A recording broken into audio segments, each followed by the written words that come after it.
So this week it was reported that Manchester United have agreed a deal to sign Le Havre's 18-year-old centre forward, Kana-Biyik. Now I'm not going to bullshit you, I'll be totally honest, there's not enough footage for me to actually give a concrete assessment of how good he actually is. What I will say is from the footage I've seen, he does look like he has a lot of the core attributes that you would want in a modern day centre forward. Physically strong for his age, standing at 6'1", quick across the ground over shorter distances when shifting the ball quickly and looking to beat a defender in a 1v1, or over longer distances when he's running in behind the back line, where from what I've seen, when he does get into 1v1 shooting positions, he does look very composed and clinical as a finisher as well. However, I can't really tell you how good he is or how good he's going to be, and I just don't think anyone who hasn't been and watched him in full games can. And so in this video I'm going to be discussing a broader subject about how United should go about developing the likes of Kana-Biyik, Obi-Martin and Diego Leon amongst others, which does involve my theory of how Ineos should be using their current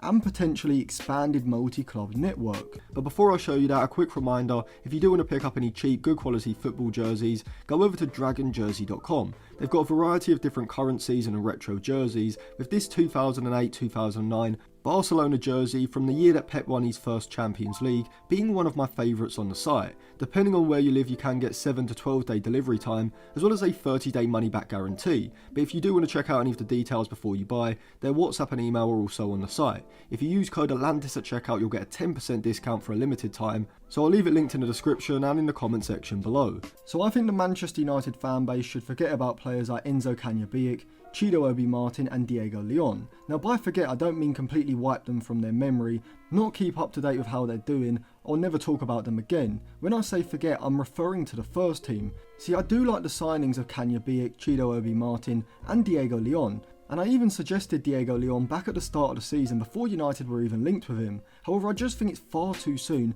to seriously consider them as first team players. Obi-Martin I think rightfully deserved his opportunity in the Litmus test because I felt that he was far too good for the under-18s, but I wasn't sure how this would translate to senior football, and there's a simple reason for this. Obi-Martin is far more physically and athletically developed than most of the under-18s defenders he was playing against over the last year or so. Whilst I'm not saying that he wasn't impressive, because he definitely was, you have to concede that when watching him play, a lot of his goals do come from him being able to outrun defenders or bully them in physical battles, which he's just not going to be able to do to the same level in senior football. And so my concern was that a significant part of why he was so good in under-18s football is down to his physicality and athleticism. And when watching him play for United, you can certainly see that there is talent there, just in the way he's able to cause chaos inside of the box and able to work shooting opportunities out of nothing, which is a very underrated attribute. However, something that was also clear was that technically he needs a lot of development, having similar issues to Højlund in the sense that he's quite clunky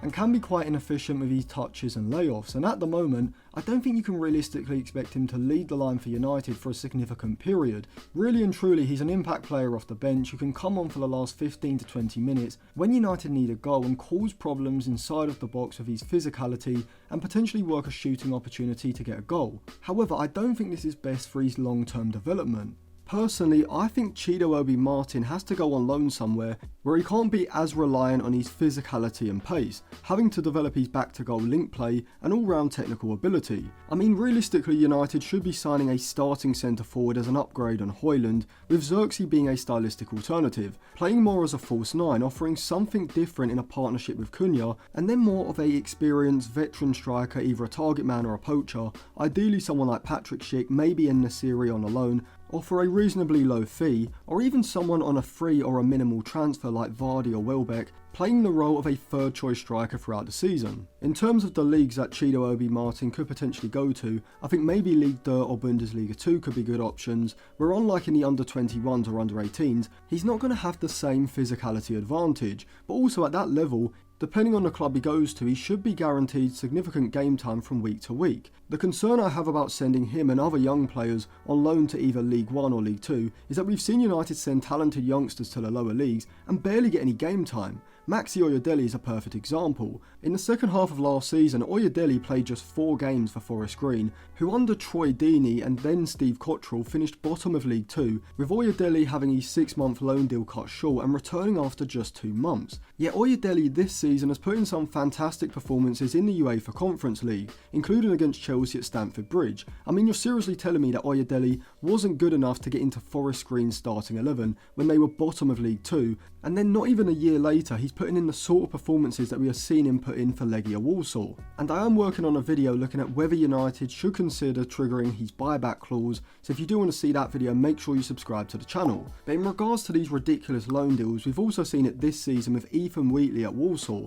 who after going on loan in January has only played 4 games. I want to see young players like Chido Obi-Martin, Enzo Kana-Biyik and potentially also Diego Leon next season playing in leagues like Ligue 2, the Bundesliga 2 and maybe even the Scottish Premier League, or for Ineos's Lausanne in the Swiss Super League, which is where it looks like Kana-Biyik will end up. Now a lot of people will say that these leagues aren't at a high standard, which is true in comparison to the Premier League, but they certainly are a higher level than under 21s football, which is where the 3 players I've mentioned are likely going to get most of their minutes if they do stay with United next season. But also, when you are sending a player on loan, the objective isn't to send them to the highest standard league possible, because you don't actually know how good a young player's current ability is until you see them playing consistent minutes in European senior football, and so it's better to send them to a league that is maybe slightly under their level than it is to send them to a league above their level. And it's pretty simple why. Players not only need game time to develop but also confidence, which comes from playing minutes and actually playing well. If you send Obi-Martin on loan to say a Ligue 1 club, he may struggle to not just get a starting spot but even get consistent minutes. He's only 17, 18 next November, and so I want him going somewhere where he's pretty much guaranteed to be a starter week in, week out, and realistically throughout the course of a whole season can be looking to pick up maybe 12 to 15 league goals, because this is going to allow him to get used to the physicality and pace of senior football, develop his technical ability, but also gain confidence, which is crucial to a young player's development, particularly a striker, where developing the offensive instincts and ability to manipulate the ball quickly in and around the box can make a significant difference to a player's impact, as we have seen with Højlund this season. And so the reason I say forget about these young players for now is because ideally I want Obi-Martin, Kana-Biyik and Leon going somewhere where they can be guaranteed starters away from a pressurised environment, with Ineos's Lausanne being a destination I do actually like the idea of, where from, unless they develop significantly and clearly look ready for the United first team in comparison to our other options in those positions next season,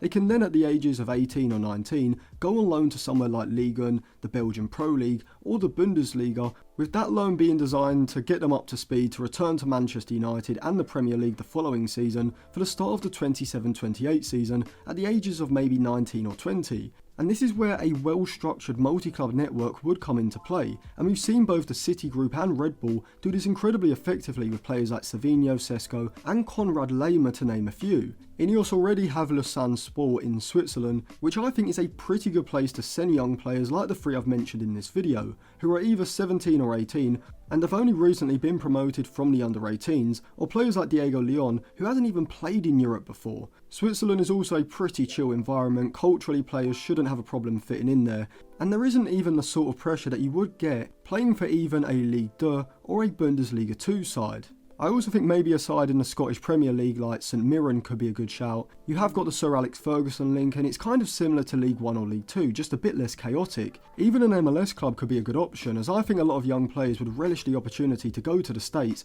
and like with Lausanne and St Mirren, this would be somewhere where players could go for the first season of a 2-year loan plan, before then coming back to a top league in Europe. Ineos also own Nice and Ligue 1, but really it's not the ideal club for a multi-club network, due to the intense fan base likely getting agitated at being used as a feeder club for United, and so a smaller French club like Chelsea or City have with Strasbourg or Troyes would be more ideal, but I would prefer a Belgian Pro League side, maybe like Royal Antwerp, who United actually used to have a close connection to in the 90s and 2000s, sending a number of young players on loan there, and even an Eredivisie club like Chelsea had with Vitesse. Now obviously there are going to be other factors that would come into play if Ineos were looking for clubs to expand their multi-club network, and there have been reports that Ineos have been interested in Valencia. But overall, I think players like Obi-Martin, Kana-Biyik and Leon, as well as others as well, would benefit if United allowed them to go on 1, maybe even 2 loan spells, allowing them to improve individually, build their confidence, and then bringing them back as they are approaching their early 20s, rather than keeping them in the squad, giving them minimal minutes, and having them mostly play in the under-21s. So let me know who you prefer out of the 3, and if you do want to check out any cheap, good quality football jerseys, go over to Dragon Jersey.